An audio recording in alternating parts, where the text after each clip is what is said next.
შესაძლოა რომ შეკრებილიყო თათბირი და იქ სხვა პირს თქვენი სახელი გამოეყენებინა. აი მე ესეთი შეთქმულების თეორია საჭირო არის, ან როგორ შეიძლება ეხლა ვიღაცა მჯდარი ხო ჩემს მოგიროთ.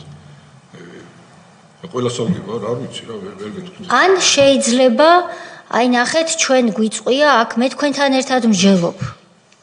ნახეთ მე ხო აქ იმისთვის არა ვარ და არც ერთი ჩვენგანი რომ ვიღაცას რაღაცა დავაბრალოთ. ვიმსჯელოთ ერთად რა არის მომხდარი, იმიტომ რომ ჩვენ აქ ისეთებს ვისმენთ რამდენიმე დღეა. არაფერი აღარ გაგვიკვირდება. აი ნახეთ ჩვენ აქ ვართ, მე ჩემი გვარი მაქვს წინ, ბატონ ალექსანდრეს თავისი გვარი. და ხომ შეიძლება რომ თქვენ რა კი იყავით ჩვეულებაში, გათვალისწინებული იყავით რომ თათბირს დასწრებოდით და ვინაიდან არ იყავით მერე ეს გვარი არ აიღო ვიღაცამ და იმ ადგილზე ვიღაც იჯდა შემთხვევით, ხო შეიძლება? შეიძლება ალბათ არ ვიცი, ვერ გეტყვით ეხლა. ერთი ეს ვარიანტი შეიძლება ვიფიქროთ.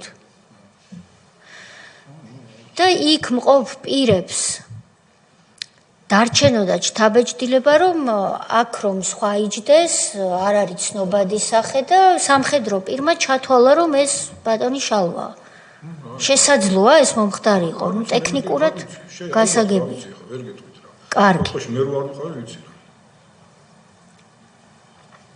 კარგი. მაშინ მოდით ასეთი კითხვებზე გამეცით პასუხი.